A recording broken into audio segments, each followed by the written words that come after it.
എല്ലാവർക്കും നമസ്കാരം. ജയ് ഹിന്ദ്. അഭിജിത്ത് കെ ദീപക് എന്ന ഒരു ചെറുപ്പക്കാരൻ തുടങ്ങി വെച്ച ഒരഭിപ്രായം, CJP കോക്രോച്ച് ജനതാ പാർട്ടി, അതിങ്ങനെയൊക്കെ ആകുമെന്നൊന്നും ആരും വിചാരിച്ചില്ല. യുവാക്കൾ നാട്ടിൻ്റെ നട്ടെല്ലുകളാണ്. യുവസമൂഹം ഇതിനൊക്കെയാണ് ഉപകാരപ്പെടേണ്ടത്. ജനാധിപത്യ വിശ്വാസികളുടെ ജനാധിപത്യ നാട്ടിൽ നിലനിൽക്കണമെന്ന് ആഗ്രഹിക്കുന്ന ഓരോ വ്യക്തിക്കും ഇതൊരഭിമാനമാണ്. എല്ലാവരും ഉറക്കെ വിളിച്ചു പറയും CJPക്ക് ജയ്. ഇനി പറയേണ്ടത്, തെരഞ്ഞെടുപ്പ് വരുമ്പോൾ മോഡിയുടെ അടിത്തറ മാന്തിയെടുക്കാൻ എല്ലാ ഭാഗത്തും CJP അംഗങ്ങളായി സ്ഥാനാർത്ഥികളാകണം. നമ്മുടെ നാട്ടിൽ ജനാധിപത്യം വരണം. ഹിന്ദുവും മുസ്ലിമും ക്രിസ്ത്യാനിയും കൈകോർത്ത് ഒന്നിച്ചു നിൽക്കണം. അങ്ങനത്തെ രാജ്യമാണ് നമുക്ക് വേണ്ടത്. നിസ്കാരത്തയമ്പുള്ള മുസൽമാനും തൊപ്പിയിട്ട മുസൽമാനും ചന്ദനക്കുറിയിട്ട ഹിന്ദുവും കുരിശുമാലയണിഞ്ഞ ക്രൈസ്തവനും ഒന്നിച്ച് അണിചേർന്ന് പ്രകടനം നടത്തണം. മുസ്ലിം പള്ളിയിലെ ബാങ്കുലിയും ക്രൈസ്തവ ദേവാലയത്തിലെ മണിയടിയും ഹിന്ദു ദേവാലയത്തിലെ ശംഖനാദവും ഒന്നിച്ച് കേട്ടാസ്വദിക്കണം.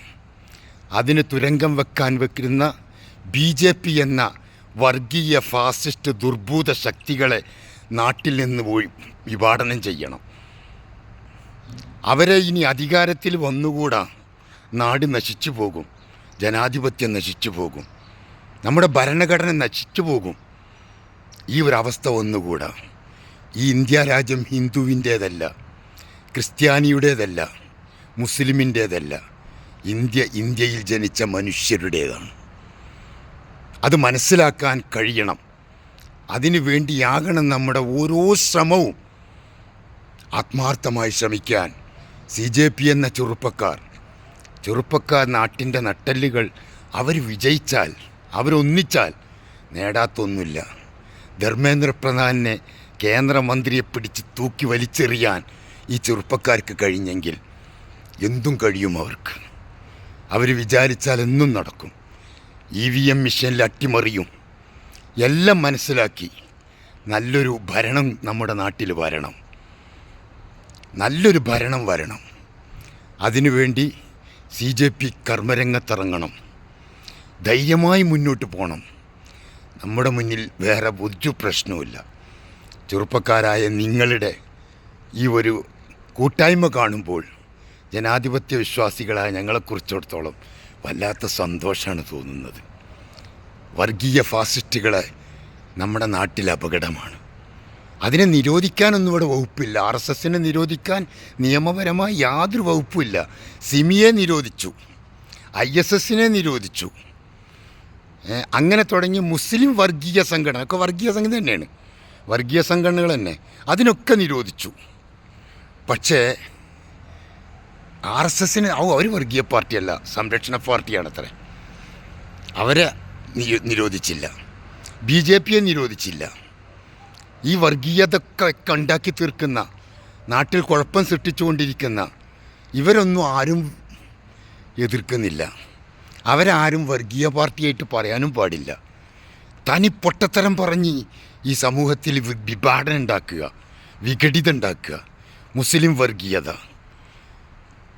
ഹിന്ദു വർഗീയത, ക്രിസ്ത്യൻ വർഗീയത, എന്തിനാണിത്? മനുഷ്യനല്ലേ വേണ്ടത്?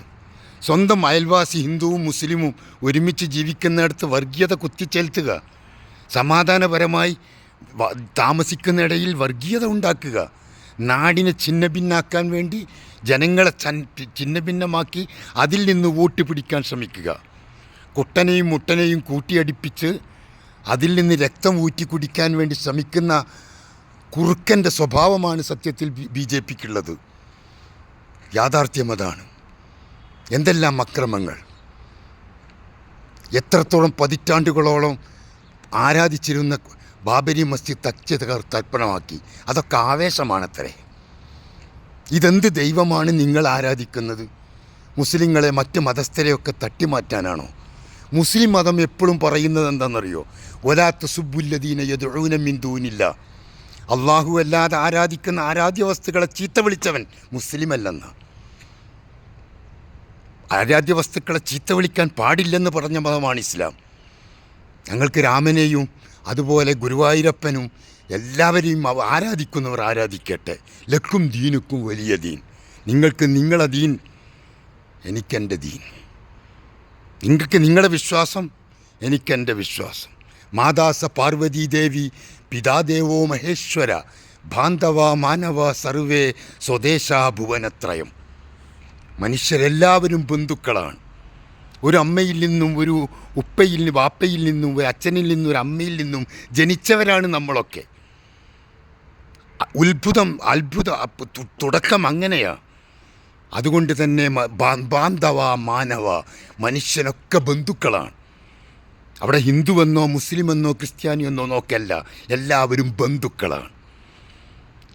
നമ്മുടെ സ്വദേശമാണിത്, ഓരോരുത്തൻ്റെയും സ്വദേശമാണിത്.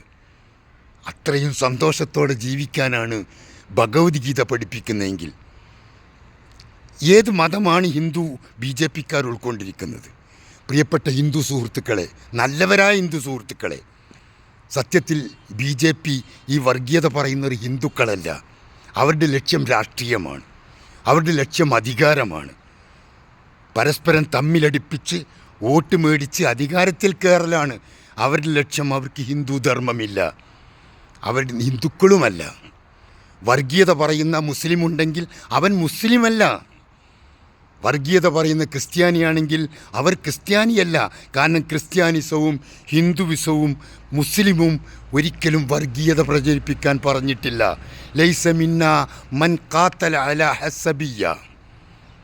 വർഗീയത പറയുന്നവനെ പ്രേരിപ്പിക്കുന്നവൻ മുസ്ലിം ഗണത്തിൽപ്പെടുത്താൻ പറ്റില്ലെന്ന് പഠിപ്പിച്ച പ്രവാചകൻ്റെ അനുയായികളാണ് ഞങ്ങൾ. ഒരിക്കലും ഇത് പാടില്ല. അതുകൊണ്ട് വർഗീയത പറയുന്നത് ഏത് മതക്കാരനാണെങ്കിലും അവനെ അധികാരത്തിൽ അടുക്കാൻ പോലും പാടില്ലെന്നാണ് ഇസ്ലാം പറഞ്ഞത്.